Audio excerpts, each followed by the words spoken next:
The brands we love tend to transcend product, service, and loyalty. There's something intangible about the connections we have with brands that appeal to us. That intangible something might be authenticity in those brands and how they communicate with us. And this term, authenticity, comes up a lot. But what is it? Authenticity conjures up ideas and words such as originality, something that draws you in.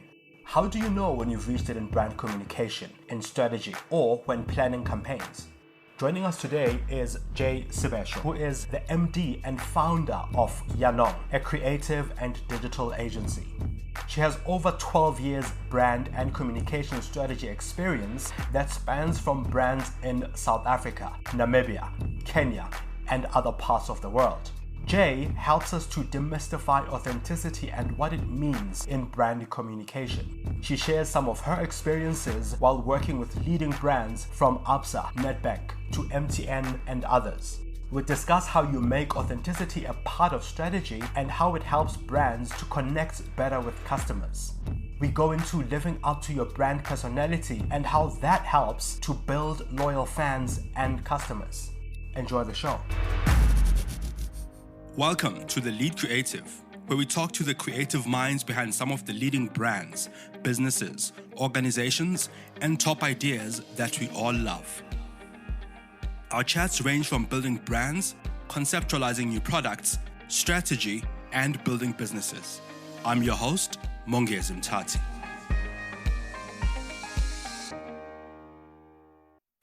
The brands we love tend to transcend product, service, and loyalty. There's something intangible about the connection we have with brands that appeal to us. That intangible something might be authenticity in how those brands communicate with us. How do you define authenticity though? Joining us today is Jay Sebesho, who is the MD and founder of Janong, a creative and digital agency. She has over 12 years of brand and communication strategy experience that spans from brands in South Africa, Namibia, Kenya, and the rest of the world. Thinking back to some of her experiences while working with leading brands from Absa, Nedbank to MTN and many others, as well as being a pivotal part of strategy at Joe Public in South Africa and Namibia, working with Kenya's The Digital Brand Agency and other leading brands, Jay helps us to demystify authenticity and what it means in brand communication. Jay, welcome to The Lead Creative. It's great to have you with us. Thank you so much, Mongezi. Thank you for having me. It's awesome to have you, Jay. I mean, the many times that I've spoken to you and had discussions with you about brands and strategy, you always revert to this idea of including authenticity and strategy. And to me and many others, authenticity is an elusive idea, right? It's this thing that's not tangible. Talk to me about how you get to it in strategy. It's such an important conversation to be had because the notion of brand authenticity, it's actually about brands showing the consumer that they really understand who they are. They understand the zeitgeist of our times, what's happening, culturally in our current eras, and being able to connect in an authentic way to them as a brand that connects to the consumer. So just to unpack that for you a little bit. So this is, in our earlier conversations, the key thing was how is authenticity tangible and what does it actually mean? So the first thing, it's about representation. How you represent me as your target audience shows that you understand who I am and you understand, my challenges. And as a brand, you have identified your responsibility to support me and show me that you care about who I am as your consumer. And the type of relationship that we have is an authentic relationship, not a transactional relationship where it's profit orientated and it's all about meeting targets. So I'd just like to share just maybe a case study with you, Mo, one or two, to highlight and unpack what we mean by this. So the first is if I take us a few years back when social media was becoming big and everybody was on more than one platform, and Coca-Cola launched a campaign which was the Share a Coke campaign. And what they did is they put people's names on the cans because they understand that a name is something that is very personal to somebody, and it's also a reflection of their identity. So what that enabled the Coca-Cola brand to do is to plug into the culture of sharing. So we were used to sharing our photos on social media, sharing posts that resonated with us or memes that resonated with us. And now the brand authentically made it possible for people to share cans, which, you don't necessarily find online, but you find them at the point of sale. So what that enabled the brand to do was to authentically be part of what was happening, what the cultural mood was at the time, and enabled people to, buy a Coke, take a picture of it because it has their name on it. And I'm sure you and I have seen a lot of those posts. So that's just one example of how brands, plug into what is currently happening culturally, what is the cultural mood, and how does that resonate with them as a brand, and how are they able to authentically express their own identity in a way that shows the consumer that I see you, I understand who you are, I don't just see you as a transaction, I don't have a functional transactional relationship with you, I have a relationship with you that speaks to your identity and who you are. Just before you go on to the next case study, because you mentioned that you've got two, I want to get a sense of, in this case, right? So, that campaign that you talked to translated well across the globe, and it worked in South Africa as well as it worked in Australia and other parts of the world. So, in this instance, how do you then strike authentic, almost genuine connections as a brand when you have this global kind of campaign that moves from country to country with different cultures? Absolutely. So the first thing there, it's obviously leveraging an insight. We always talk about that, there's insights that are specific segments in the market. So this particular insight will only work within a specific demographic, geographic location, and this particular insight is relevant to this one segment. And then you have this universal insight that appeals to many segments because of the climate, because of what is happening globally. So the insight that was leveraged there, or the key thought, was this notion and idea of sharing, which is obviously backed up by data, stats, and research in terms of, are people sharing all around the world? And what Coke's strategy at the time was, it was about sharing. So what they did is they took that one insight about enabling people to share, because there was a phenomena of people sharing their personal information. There was a lot of user-generated content, and we know that consumers love to see themselves, and they are, quite avid content creators themselves, even though it be personal. And then leveraging that one thing of sharing and making it personal, making it authentic. That's the link that was done there to make this tangible, to make this a global phenomenon, because it resonated across markets, because this is what people all around the world were doing. This is what was important for them at the time. So having the ability to take that idea of sharing and personalize it globally across markets, with the understanding that this is what people want. People want to see themselves. People, are trying to express themselves. There's a story of identity. If you even look at the names that were on those cans, it was names that were, very long, some Chinese names, some Russian names, some very, authentic South African names. It was a connection with people. And, the key thought there, it's a notion of a brand saying to the consumer, I see you, I really see you. And that is meaningful. That is very, very meaningful, because ultimately when we say that we're developing brand strategies to give brands relevance, that is the type of relevance that we are talking about, because you gain your top of mind awareness in the consumer's mind.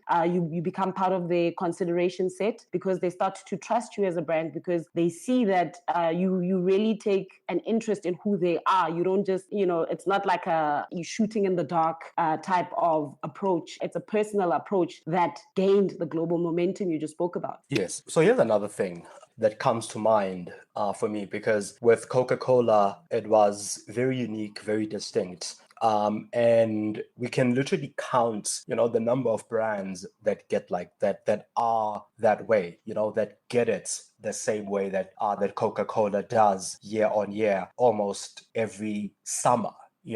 From Coke and Meals to this campaign with the people and their names that you're referring to, and every other one, right? But in most cases, brand stories sometimes feel the same to consumers. Like one bank feels the same as another bank. Sometimes one fast food brand feels the same as another fast food brand, right? How do you find what makes this one brand, whatever brand that is? How do you find what makes this brand different from another, then go on to create an authentic story that resonates about that brand with consumers? It all starts with purpose. I like what you said there to say that often brands feel the same. And that is quite correct. And the reason why obviously this conversation is important is from a messaging perspective, right? Striking a chord through what it is that you say. And the only way that a brand can get that right is by articulating their purpose. So we often write in our competitor analysis that we do with clients is that, your competitor can copy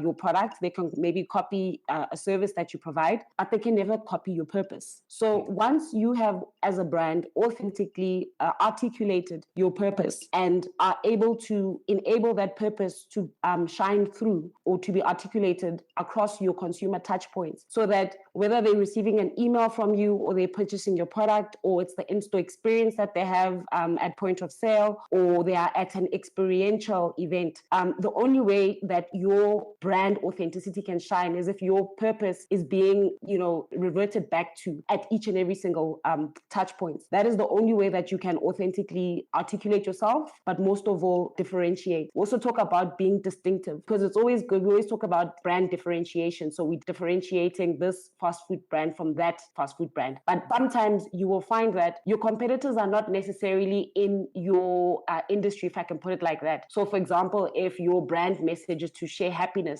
with the world, you will find other brands that are also trying to do that in different categories. That's why it's so important to be distinctive. And the only way that you can be distinctive is if your purpose is what is guiding and leading your strategy. And as a brand, you are, staying true to who you are and what it is that you want, the type of connection that you want to have with your consumer. On the subject of purpose, and I now want to revert to some of the case studies that you have, some of the brand case studies that you have, and perhaps find how they communicate their purpose. But before that, on purpose, there's the bigger purpose that a brand wants to serve or prove or be in the community or society. And then there's the purpose of what I use this brand for, right? So let's take a handset, for example, any handset, and their purpose could be to connect people, or at least, creating connections between people. But I also see my handset as a device to connect to the internet, as something to communicate with family, and all of these things. And some brands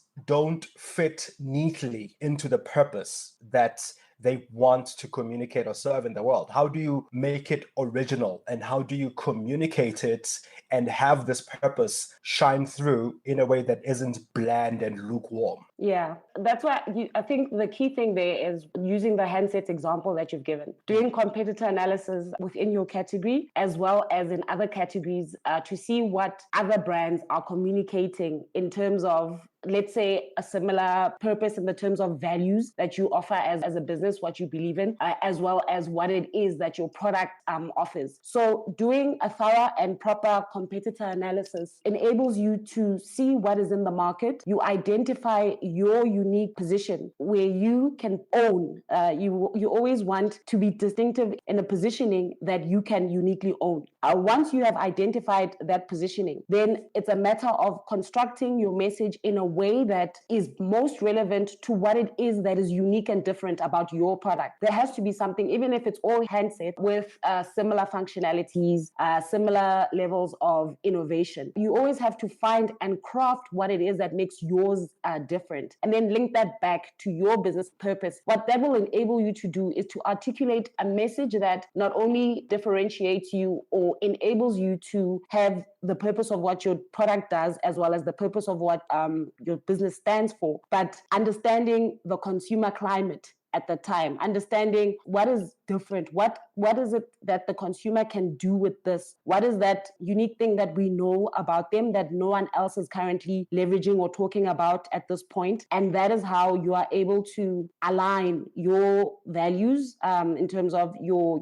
organizational purpose with what it is that your product offers against what is other competitors doing in the market, and having it, authentically connect with the people that you're trying to reach. And that's also, not just research orientated, also, insights driven, because there's always gaps that other competitors might not, or other brands might not necessarily identify, and that uniquely can be ownable to your brand. What are the other brands that you had in mind to discuss that exemplify this authenticity and purpose? So one, I'm going to do a coin type of effect. We're going to look at a good campaign that this particular brand did that resonated to or that highlights authentic brand connections. And then we're going to look at the same brand in terms of, what they're currently doing now, and, how there's a slight disconnect, and to highlight the, black versus white. So the juxtaposition of how they communicated in a way that resonated and how they communicate now in a way that doesn't as much as they did before. Absolutely. And that brand is a local brand, which is ABSA. It's a banking brand, so moving us out of the FMCG market. So I think it was about 5 years ago when ABSA launched the Prosper campaign. I think you've seen it, Mongezi. That was a campaign that I also had an opportunity to work on. And the relevance of that campaign at the time is that it was a relaunch of the ABSA brand.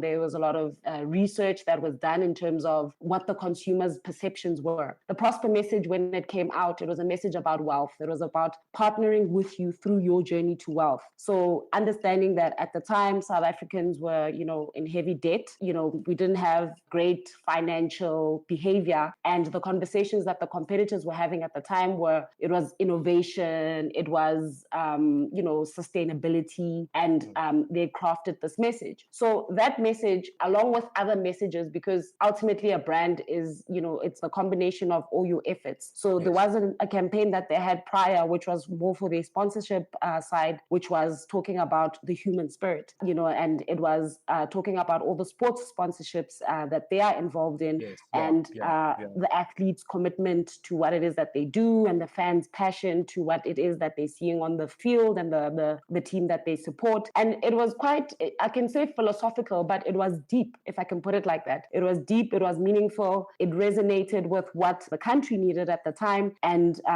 it showed the consumer that if you come and you work with us, or you choose us as your financial services provider, this is what we are ultimately partnering with you for, to get you wealth. To get you to a point where you are financially free and you've reached your financial goals, I suppose. Absolutely. So then if you look at where the brand is currently, about a year or two ago, they launched a new message, which was Africanacity, right? So, that's a coin that was developed by the bank. But, because you have to teach the consumer a new word, you have to almost, it's a little bit ambiguous to say, what is Africanacity and how does that link back to banking? So the reason why, being authentic and, plugging into the cultural moods and understanding a specific era and crafting messages that are relevant to what people need, and they are, linking it back to who they are. It's a matter of, it's like you telling me that I'm African, and because I'm African, you African, and it doesn't cover off the banking story in its entirety. It doesn't promise a partnership.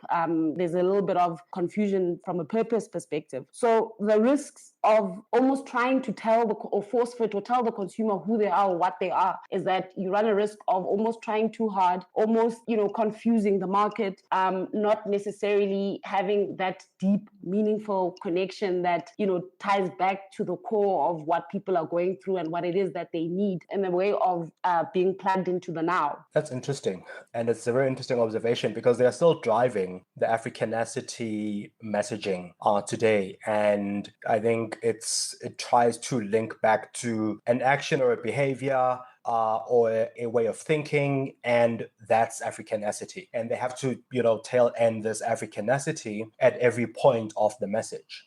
Which is an educational job. Yeah. which is different from where, from a building trust. So what this highlights is also that authentic brand connections are about emotions. It's about, we always talk of, when we develop our strategies, we're talking about having an emotional link with the consumer. So the types of messages you need to promise them, it's stuff like partnership. It's stuff like something that is an outcome like wealth. So when you are changing your focus and you are developing new wording, you are, doing an educational campaign that says, this is what it is, this is not what it is. It kind of reminds me of what MTN did back in the days with the Ayoba campaign, and how the difference between this and that, even though it's a similar campaign approach, is that Ayoba was already a word that it was a colloquial term and people knew what it was, and it was, it's a thumbs up, it's yes, you're doing good. And the educational job wasn't so much to the entire nation, it was more to maybe a segment of people that didn't know what it was, but now it's like,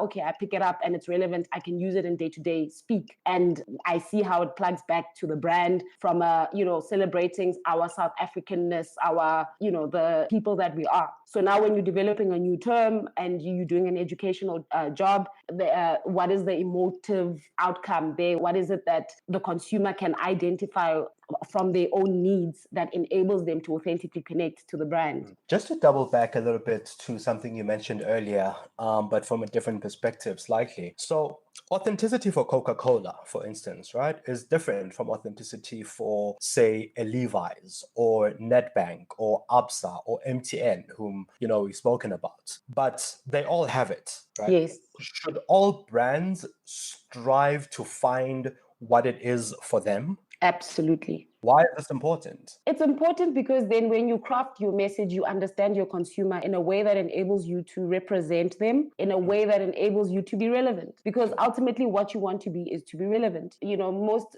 brands have so much budget that, and not that it's a lot, sometimes it's limited budgets, but it's an investment. And for you to get your return on investment, but more than that, get the brand loyalty that you always want. You don't always want to reintroduce yourself as a brand to consumers. You want to have loyalty that is enduring and doesn't fizzle out when the next thing comes out, when a consumer feels like, hey, I feel like this brand gets me more than that brand. So as a result, based on emotive reasons, this is the brand that I support. If you think of people that are avid iPhone users, they don't care what's out there. There's great new market innovations, there's this and that.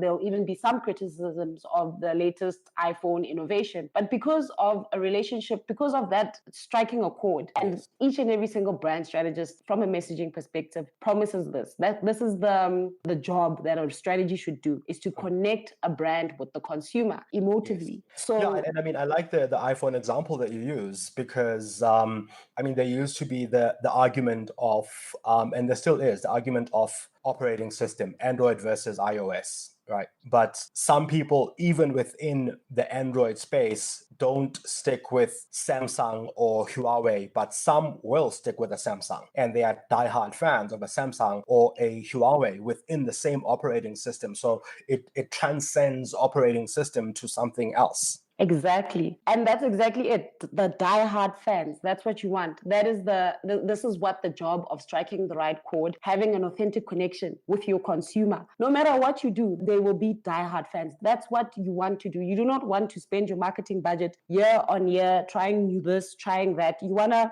get it right the first time and then build on it and evolve it as the times change, as the times, play out. And also the nice thing about having diehard fans is that they will defend you on social media. If anyone gives any criticism, if there's any fake news, your diehard fans will protect and defend your brand and tell people that, no, this is not correct. This is the correct thing. And ultimately, that's the apex, if I could call it that, of a brand and consumer relationship. It has to progress. We have to move from the branding ladder where you first become aware, then you try, then you purchase. And then after you've purchased, you either come back or you try something else, or you become a loyalist. And then from becoming a loyalist, you become an advocate. And we've seen, I think last week, if I'm not mistaken, Portia M was trending because someone said that it burnt their skin, the Portia M Marula skincare beauty product. And then there was other people trying to create a perception that that perhaps it's not for light-skinned people, or it's for white, black-skinned people, or trying to introduce the topic of colorism. And another dynamic to Yes, the conversation. exactly. And the fans and the users, the diehard followers of the brand, and went ahead and defended the brand and said, no, that is not correct. This is my results. This has been my results. So that to help your brand to avoid and mitigate potential risk from a perceptual perspective. We're living in different times now where, our social media communities have become the jury. You can get judged, or something that a brand that you've built over so many years can be undone just over a tweet or an incorrect misunderstanding, if I can call it that. So if you have your diehard loyal customers, because you understand who those people are and you have directed your marketing investment into striking a chord with them, that's a more sustainable way, playing out your brand strategy, your communication strategies over a 5-year period, as opposed to always being bitty and changing and trying this and trying that. It's also got to have that long-term view rather than, like a month-long or year-long campaign. Absolutely. So Jay, there's something to be said though about the agency or creative team that works with a brand and how they get to what's authentic about that brand, right? One team can get to it in one way and another team can get to it differently, but for the same kind of brand. How do you maintain this in spite of the change in creative teams as a brand? So having a brand blueprint that is locked in and does not change, where you know what the brand essence is. This, it's a brand essence is always articulated in either 3 words or less. Sometimes it's longer. But that brand essence is the heart and soul of the brand, and the brand lives by this essence no matter what. In your brand blueprint, you know what the objective of the brand is, and it has to be a very clear objective that we want people to do X. There's some form of behavior change that is articulated in that objective. And then also the brand personality that says that this is how our brand is personified.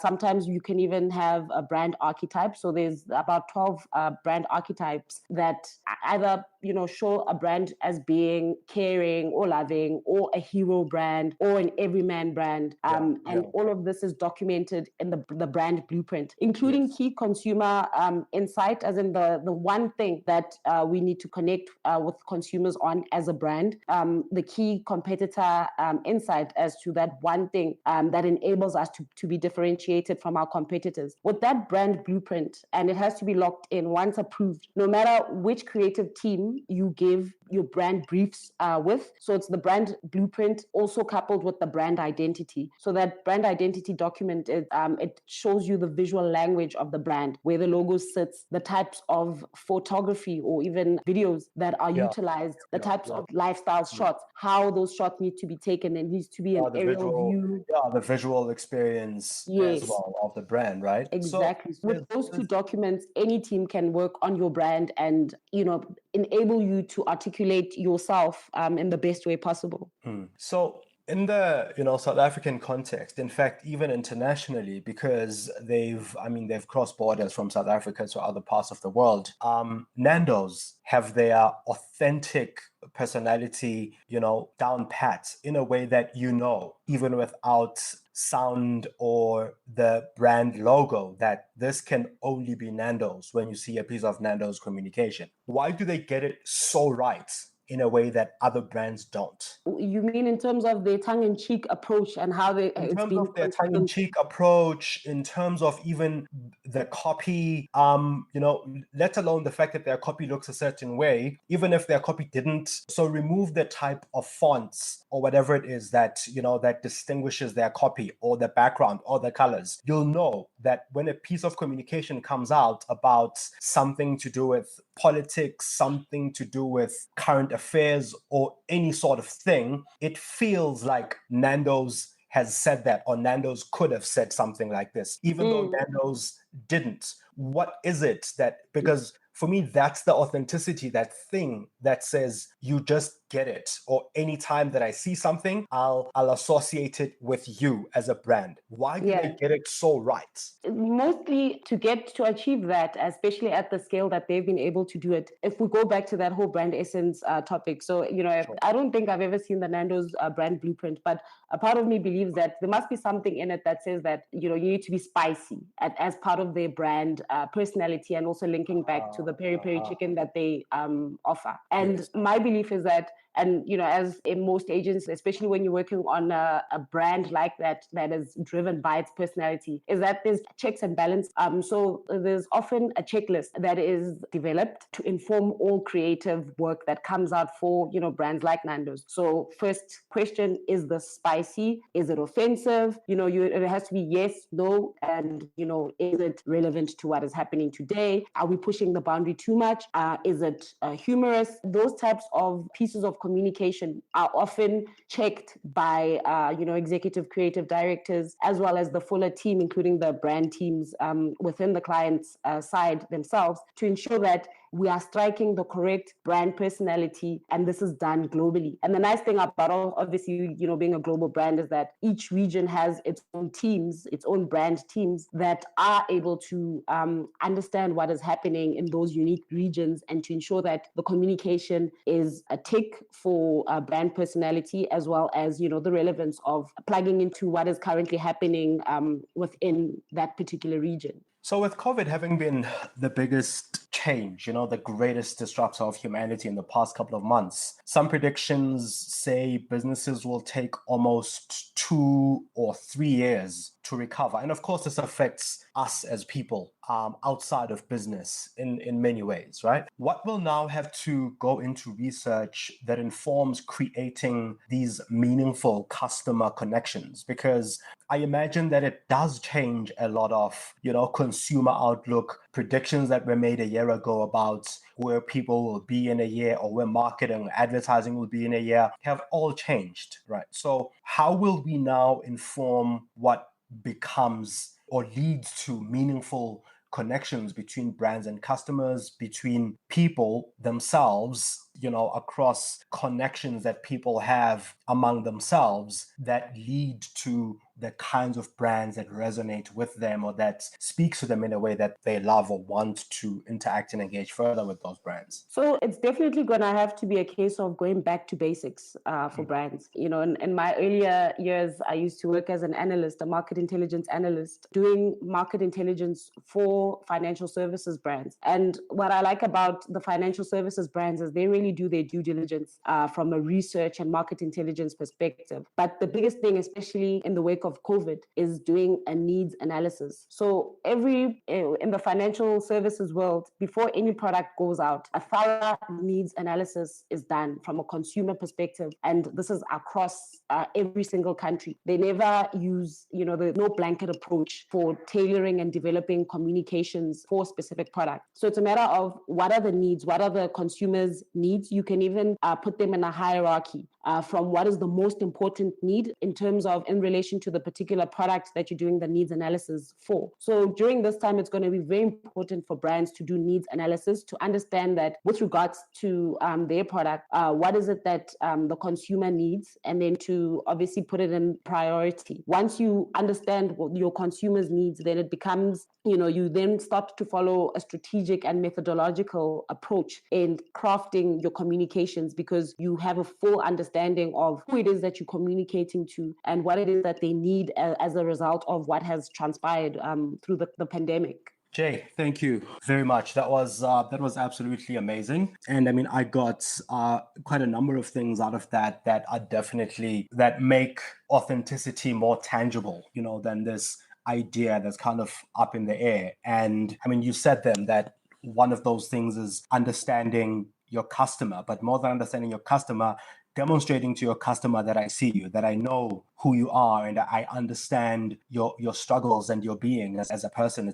It's more than just a transaction that you are making with me. And I also love the fact that, you mentioned something within the Nando's example, which talks to living up to your brand personality as a brand and being authentic to that in a way that resonates with others, but it will also separate you from other people. But with the ones that it resonates, you will create or have diehard loyalists out of those people. Thank you for listening to The Lead Creative. Did you get one insight that's worth sharing from this episode? Please share it with a friend or anyone who might like it. Pop me some of your ideas and innovative finds on Twitter @Mongezi. This podcast is available on Spotify, Stitcher, Google, Apple, or wherever you listen to your podcasts. This podcast is also hosted on iafrican.com/radio. You can find me and more of my content on mongezi.com.